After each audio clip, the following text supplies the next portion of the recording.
start at the ballot box. More choices on the ballot. The problems we face today stem from a lack of imagination. A large group of voters who are just doing this thing symbolically. Because if there's a threat to democracy in this country, it's the flawed notion that the winner takes all. Students had to run for cover as gunfire broke. If I've learned anything from the Donald Trump administration, it's that Americans love hats. Get it? It's a house divided. But seriously, I don't want to waste anyone's time, which is why I almost didn't accept tonight's invitation to the League of Women Voters, because I'll be a monkey's uncle if I win this election, let's be honest. Having said that, if there's some sea change in voting habits, I do apologize in advance to my nieces and nephews. I don't think they're monkeys. My family is at least on the level of super chimpanzee. When you come to think of it, almost all human behavior and activity is not essentially any different from animal behavior. The most advanced technologies and craftsmanship bring us, at best, up to the super chimpanzee level. So not only will I probably never be heard from again after this election, but maybe I think being here is actually doing the cause a disfavor, because not because I think I'm going to quote unquote spoil the election. There's only two of us, but I don't think we live in a democracy, to be frank. I don't think you can call something a winner-takes-all system democratic. So as cool as re-legalizing marijuana is, Groovy. Groovy. the one thing I'd like to see most is a modern movement towards proportional representation, preferably on a local state level in the House, which at times has gained traction in our country's history, but I won't bore you with those examples. Suffice to say that I envision a Minnesota House where representatives are elected in proportion to the vote. In a nutshell, 10% of the vote gets 10% of the seats. Correct me if I'm mistaken, but I do believe that would simply require a change in state statute, whereas updating Senate elections would require a constitutional amendment. In essence, Minnesota would have the best of both worlds: an upper house, which will more or less remain as an exclusive club for protecting the interests of the two major parties, and a lower house, which can more easily shift with the tides of the times and better reflect the voice of the people. Why are you running? Are you doing this for world peace? Are you doing this for the homeless? Are you running for women's rights? Or for the environment? Or for animals? I'm really open-minded to any types of upgrades to our elections. Which he spells thusly. With 2 Ds, as he says, for a double dose of this pimping. I guess one that comes to my mind off the top, just an idea. Drive-through, 24-hour voting, 365 days a year. Automatic registration should be lowered to 16. I think I'm getting a little off topic here, but there's so much to say about elections. And obviously with proportional representation, because, with the Republicans and Democrats working alone in the legislature, there's only going to be gridlock. With more parties in the House, there would be more checks and balances. So we need proportional representation if we're ever going to get this stuff across. Which one issue do you think is most important to work on with legislators across the aisle? I think the most important thing that Democrats and Republicans can work together on is they should collude to make sure that it's nearly impossible for third parties to get on the ballot. And, they should definitely support a winner-takes-all system since they're winning. Are you bipolar? I'm by winning. Win there, everywhere. Europe had a winner-take-all system once. Have you noticed that our caps have actually got little pictures of skulls on them? I don't, Hans, are we the baddies? I'm hesitant to invoke fascism on the first date, but I think the only advantage we have, if you can call it that, is this cold civil war that we've had for over 150 years. That has given us two parties instead of one, but even within that two-party system, there's been a one-party system a lot of the time. Okay, the first thing we need to do when we get to DC is set up a booth. Steve, that's gonna be your job, all right? Okay. We're gonna need a shit ton of flyers. Not it. Tibby, that'll be your job. Flyers, got it. Proud to serve. I am so lucky I found you guys. In 1912, even the Progressive Party did get second place, but the old guard still had the nerve to call TR a spoiler. You do the math. I guess to quote Bart Simpson, you're damned if you do, and you're damned if you don't. I don't know. I don't know what to tell Democrats, Republicans. what else they can work together on.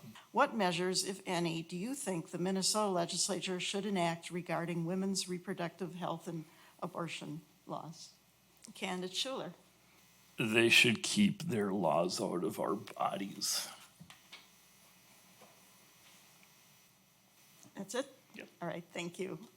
Do you support funding to prevent youth tobacco addiction, help adults quit, etc., thus reducing the costs borne by residents and businesses in the community? I would support non-smoking initiatives. You know, they have in some countries where there's like pictures of black lungs and things on cigarette packs, something simple like that. I smoked for like 20 years, and the only reason I quit was because I had a baby and I didn't want to smell like cigarettes. But you can't give everyone a baby.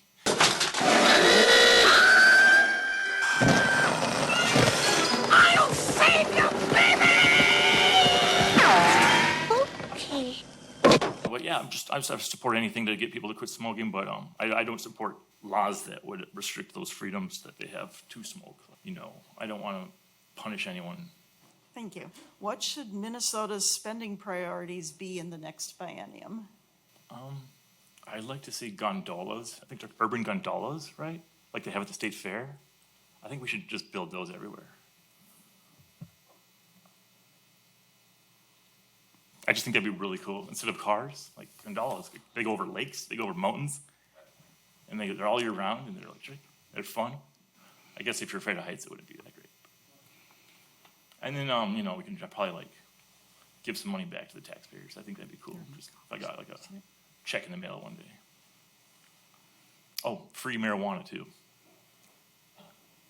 Why not? Well, thank you. Candidate Rest. There aren't going to be gondolas everywhere, I can assure you. Not with that attitude.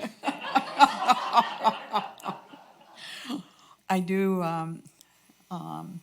appreciate the creativity that Andy brings to this discussion. I really do, and I think the people here in the council chambers do as well. But everyone I know has a big butt. Come on, Simone, let's talk about your big butt. What kind of policies, if any, will you pursue to promote social and racial justice in our community? I'd like to see a state bank. Have you guys ever heard of that? North Dakota is the only state in the union that has one. It'd be cool if Minnesota had one of their own. And they can give out loans with like minimum interest rates and for like, you know, people to buy houses and things. And that's like a whole nother category. But I guess another thing would be like try to eliminate this racial and economic segregation that is pretty blatant.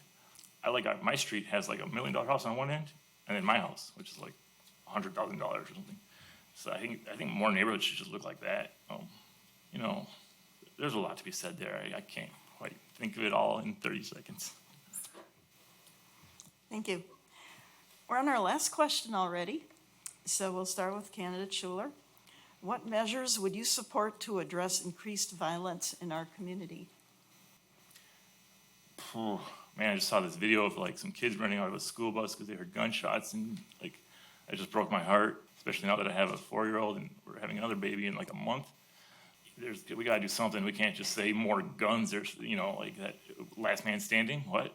I'd appreciate it if you'd deposit your weapon in the receptacle by the swinging doors, which concealing of it on your person in the first place was a violation of the rules of this establishment and an offense against local norms. And if I don't?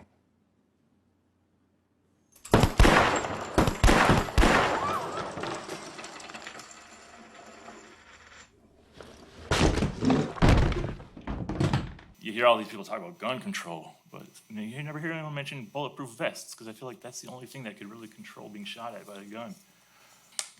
But then I know there's other types of violence too. You can stab somebody with a spoon. It's just not very popular amongst mass murderers. More outreach towards youth. You know, you gotta teach people when they're young that there's better ways to solve your differences. You know, you gotta control your anger. I'm sorry, I think my time is up. Thank you. Candidate Rest. Well, thank you. I agree with Andy. I think reaching out to young people in our communities, we need to control anger. We see too much road rage with people who are frustrated, and we need to reach out to our neighbors and get to know them. Thank you. Candidates will now have 1 minute for a closing statement, and we will begin with candidate Schuler. There is no road rage with the urban gondola. There's no road construction. I could go on how great gondolas are. So just vote Schuler for Minnesota Senate District, formerly known as 45, or don't. You can't run. Everybody runs. I'd like to see gondolas. I think they're urban gondolas, right? Like they have at the state fair. I think we should just build those.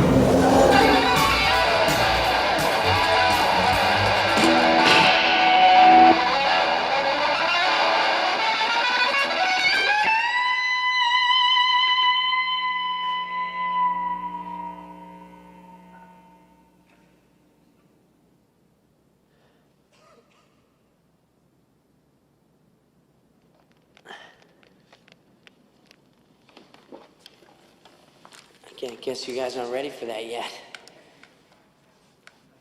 But your kids are gonna love it.